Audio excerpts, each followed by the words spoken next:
Pelatih timnas Indonesia, Shin Tae-yong, akan mencoret 3 pemain tambahan setelah Kevin Dix untuk pertandingan melawan Arab Saudi.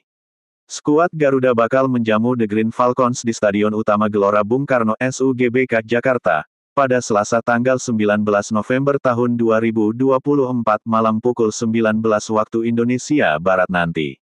Menjelang laga, sang pelatih mendapatkan kabar kurang mengenakan karena salah satu pemain bintangnya, Kevin Dix, dipastikan tidak bisa memperkuat timnas Indonesia.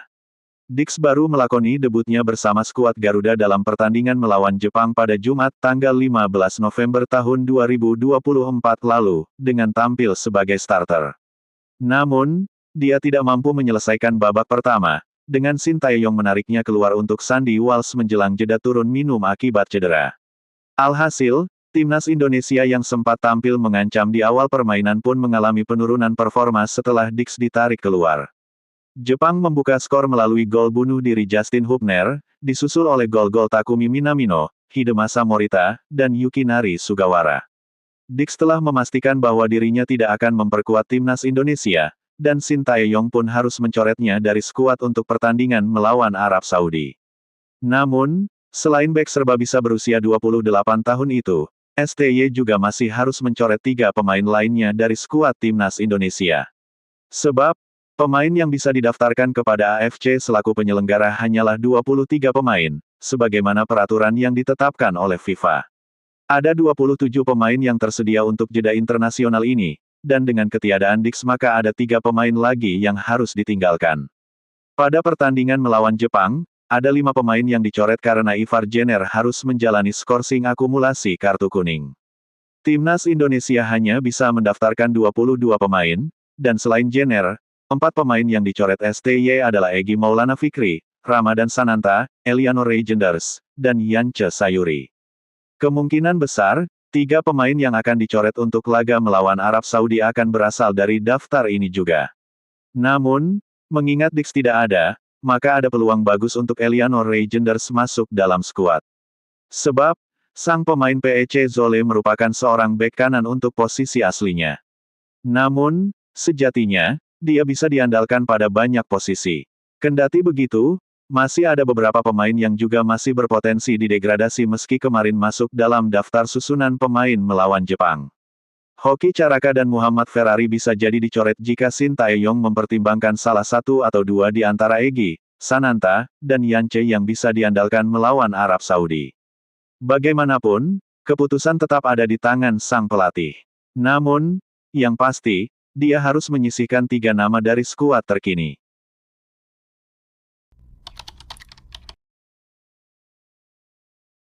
Kabar gembira, timnas Indonesia dapat amunisi tambahan lawan Arab Saudi.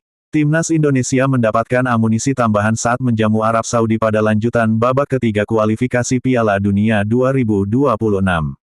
Sesuai jadwal, kedua tim bakal bentrok di Stadion Utama Gelora Bung Karno SUGBK Jakarta, Selasa, tanggal 19 November tahun 2024 malam.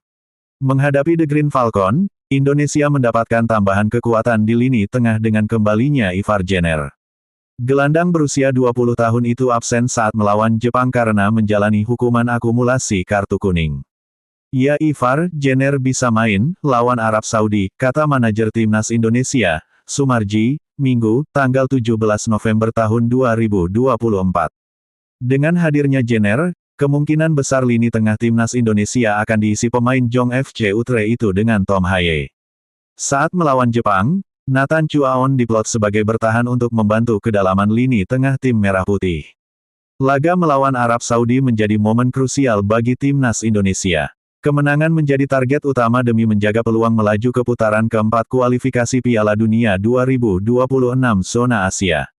Jika mampu memetik poin penuh, timnas Indonesia akan menggeser Arab Saudi di klasemen karena unggul head-to-head, meski sama-sama memiliki poin 6.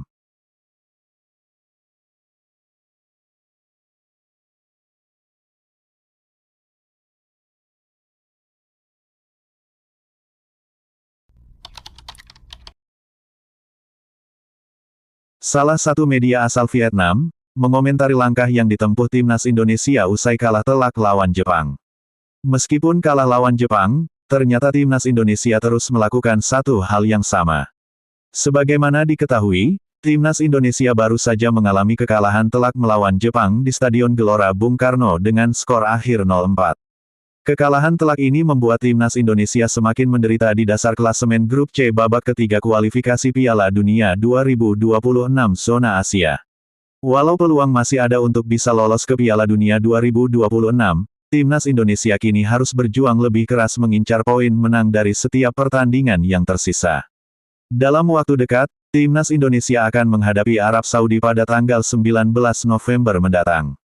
Melihat kondisi yang cukup genting tersebut, tentunya timnas Indonesia memerlukan gebrakan untuk bisa memperbaiki diri. Namun media Vietnam dibuat bingung dengan langkah terbaru timnas Indonesia yang menurut mereka tak ada perubahan. Media Vietnam menyoroti langkah timnas Indonesia yang justru menambah pemain naturalisasi untuk memperkuat skuad asuhan Shin Tae-yong. Pasca kekalahan melawan Jepang, timnas Indonesia lebih banyak menaturalisasi pemain asal Belanda, tulis media Vietnam, Soha. Padahal menurut media Vietnam tersebut, sebelumnya timnas Indonesia kalah lawan Jepang meski sudah diperkuat banyak pemain naturalisasi. Sebelumnya Ole Romeni sempat hadir secara langsung di Stadion Gelora Bung Karno untuk menyaksikan pertandingan timnas Indonesia versus Jepang.